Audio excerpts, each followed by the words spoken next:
전라북도 보호소 제9-0015 풍남동 은행나무 제사장 연촌의 저술 1편 야사. 연촌이 저술한 1편 야사에는 과연 어떤 내용이 담겨 있다고 추정할 수 있으며 무엇을 근거로 그와 같이 추정하는지 알아본다. 반갑습니다. 여수입니다. 지금까지 살펴본 바와 같이 연촌이 개유정난 직후 1453년 말 전주에 있는 완동구제에서 1편 야사를 지었다는 것은 틀림없는 사실입니다. 하지만 그것을 입증할 수 있는 구체적인 물증을 아직 찾지를 못하고 있고, 또 1편 야사 그 실물이 확인되지 않고 있습니다. 저를 포함해서 전주철시 연천공파 일가들에게는 연촌의 저술 1편 야사를 찾아내서 그걸 학계에다 제공하지 않으면 안 되는 매우 중요한 임무가 주어져 있다, 저는 그렇게 생각을 하고 있습니다. 지금부터 그 네 번째 단원으로서 연촌이 지은 이야기책 1편 야사에 관해서 알아보기로 하겠습니다. 연천공파 후손이라면 누구나 다 그렇겠습니다만, 저는 어릴 때 그 할아버지로부터 너는 전주철시 연천공파다, 연천공은 그 사육신보다 훌륭하신 분이다, 이런 말씀을 많이 듣고 자랐어요. 어린 생각에 연천공이 사육신보다 훌륭하다면 교과서에는 왜 안 나오지, 이런 생각이 들어요. 어른들이 지낸 얘기인가 보다, 이렇게 생각했어요. 근데 1980년 무렵에 그 회사에서 그 개인용 컴퓨터가 도입이 됐어요. 그런데 그 개인용 컴퓨터 안에 워드 프로세서가 들어있었어요. 이제 워드 프로세서 글을 써보고 그냥 문서를 만들어 보면 참 재미가 있더라고요. 그래서 제가 이제 재미삼아서 그 워드 프로세서를 가지고 한글 족보를, 말하자면 가성을 만들었어요. 저희 집안의 가성을. 근데 마침 1805년 순조 5년 그 녹동서원에서 간행한 연촌집이 저희 집에 원본이 있었어요. 그래서 그걸 참고를 하게 됐는데, 그 연촌집에는 그 사육신들이 지은 시가 많이 수록되어 있어요. 그래서 저는 연촌이 사육신하고 관계가 있구나 하는 걸 알게 됐죠. 그 내용을 정리를 해서 그 한글 족보에 포함을 시키기 위해서 본격적인 조사를 착수를 했어요. 근데 그게 바로 사실 제가 그 전주철시 가문의 역사를 연구하게 된 동기입니다. 하지만 그 결과가 아주 실망스러운 게, 연촌은 그 사육신들이 죽음을 당한 병자사화는 말할 것도 없고, 수양대군이 단종이 왕위를 찬탈하기도 전에 이미 돌아가셨어요. 근데 돌아가신 분이 어떻게 왕위 찬탈에 반대하는 행동을 할 수 있겠습니까? 제 모든 게 이게 어른들이 지낸 얘기다, 이렇게 저는 생각이 된 거예요. 하지만 연촌집 그 맨 마지막 쪽에 가면은 좀 이상한, 이해하기 어려운 기록이 하나 있는 게 발견됐어요.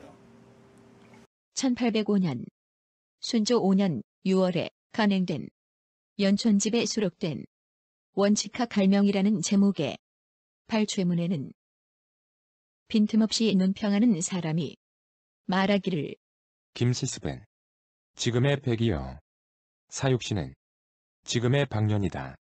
또 이르기를 연촌과 무항은 사육신에 비하여 충절이 더 높다. 이것은 옛사람의 일을 평론한 것이다. 무항은 바로 공이 살았던 마을 이름이요, 연촌은 직제학 최덕지를 말하는 것이다. 원직학은 도대체 누구길래 자기 묘에다가 연촌의 충절이 사육신보다 높다 그렇게 적어놨을까? 이상하지 않습니까? 그래서 제가 비싸게 주인을 막 찾았어요. 원직학이 누군가 했더니, 원직학이 누구냐 하면은 생육신 관란 원호더라고요.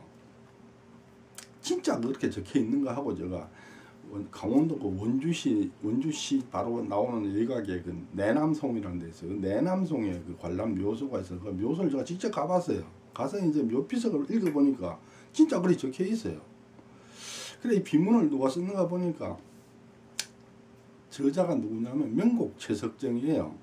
그리고 그 명곡집에도 전문이 수록되어 있더라고요.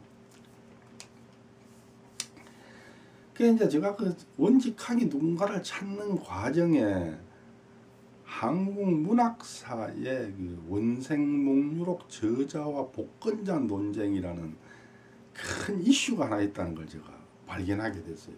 그걸 알게 된 거죠. 근데 그 논란 한복판에 연촌이 서 계시다는 사실을 알게 됐어요. 좀 더 자세한 내용을 알아보기 위해서 그때 이제 국립중앙도서관, 국회도서관 등 여러 도서관에서 그 원생목유록 저자 문제에 관련된 논문을 제가 찾아 읽어봤는데 쟁점은 복권자가 지은 일편야사라는 한 권의 책이라는 걸 제가 알게 됐어요. 저는 이제 그때 비로소 그 병자사화는 물론 수양대군이 왕위를 찬탈하기도 전에 이미 돌아가신 연촌을 두고 옛날 사람들이 왜 사육신보다 충절이 높다 했으며 또 연촌의 휘가 엉뚱하게 멀리 원주에 있는 관란의 묘비에 적히게 되었는가라는 지금까지 그 도저히 알 수 없이 굳게 닫혀있던 그 커다란 의문의 문이 활짝 열리는 걸 제가 느낄 수 있었어요. 계유정난이 일어나자 그 연촌은 그것이 부당하다는 것을 지적하고 또 수양대군을 따라서 동조하고 있는 조정신하들을 깨우쳐주기 위해서 일편야사를 지었는데 그것을 배경으로 관란이 목유록을 짓고 그렇기 때문에 연촌의 휘가 관란의 묘비에 적히게 된 것이다 하는 걸 알게 된 거죠. 그리고 또 돌아가신 아버님께서 그 문중 대표로서 그 남원종회의 그 제사나 이런 행사를 자주 참석을 하셨어요.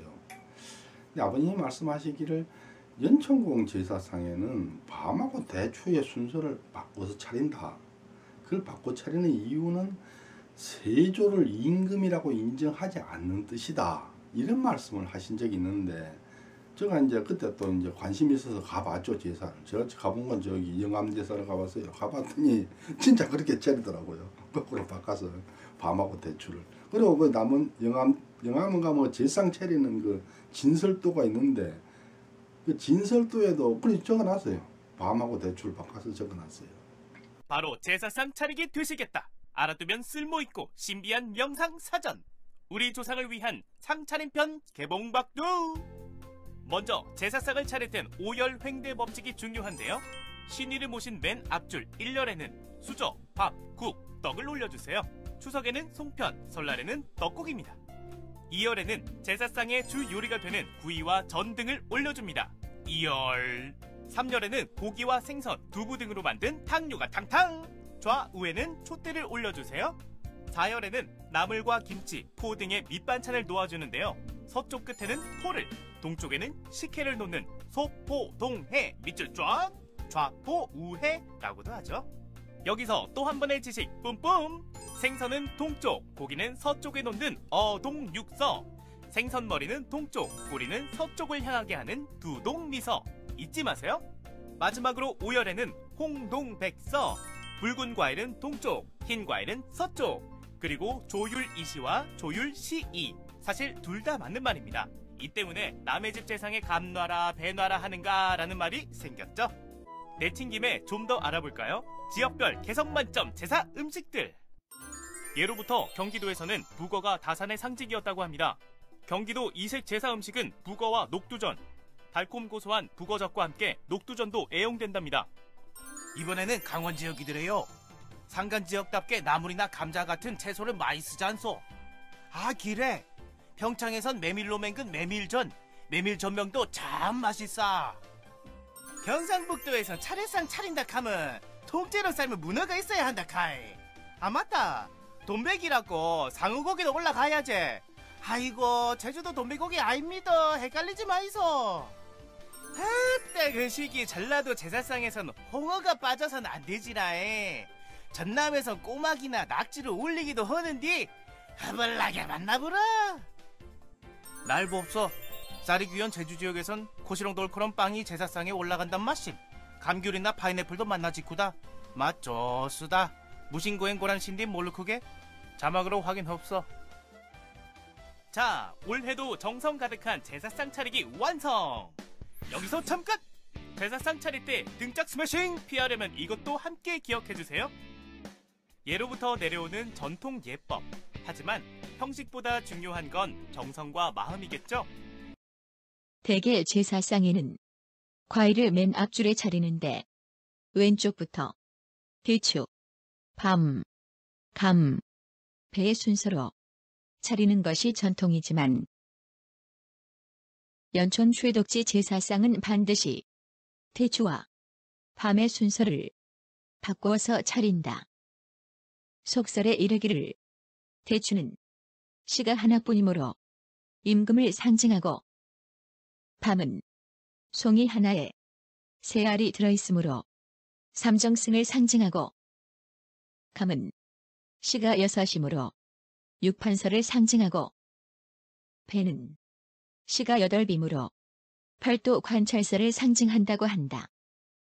연촌의 제사에서 대추와 밤의 순서를 바꿔 차리는 이유는 수양대군이 비록 단종을 몰아내고 스스로 왕이라고 자처하였지만 왕으로 인정할 수 없으며 삼정승보다 아래 서열인 왕자로 간주한다는 뜻이라고 전해오고 있다. 이와 같이 연촌이 계유정론에 저항했다는 흔적은 전주지시 가문에도 면면히 전해오고 있어요.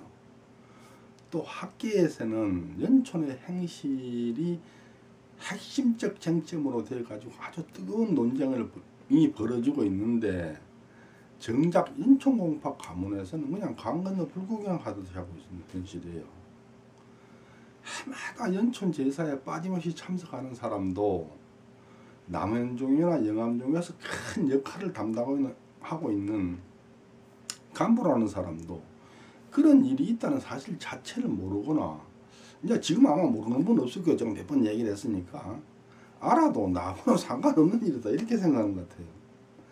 저는 아직도 그 남원종이나 영암종에서 이 일을 주제로 회의 한 번 열었다는 소식을 제가 듣지를 못했습니다.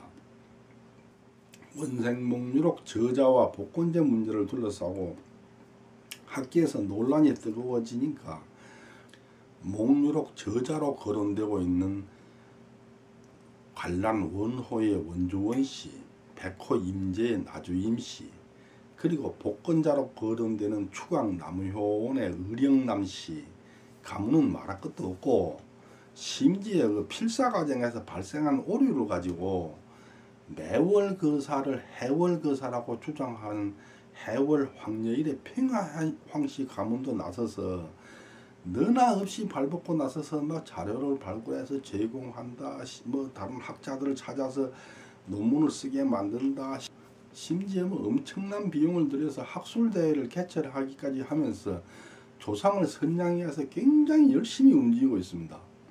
그런데 인구가 40만이나 되는 전주 최씨 가문에서는 아마 전주 최씨 중에 학자나 교수도 많을 거예요. 근데 아무도 움직이진 않아요. 그냥 꿀먹은 벙어리처럼 그냥 가만히 앉아서 그냥 강 건너 불 보는 식, 강 건너 불 보는 식.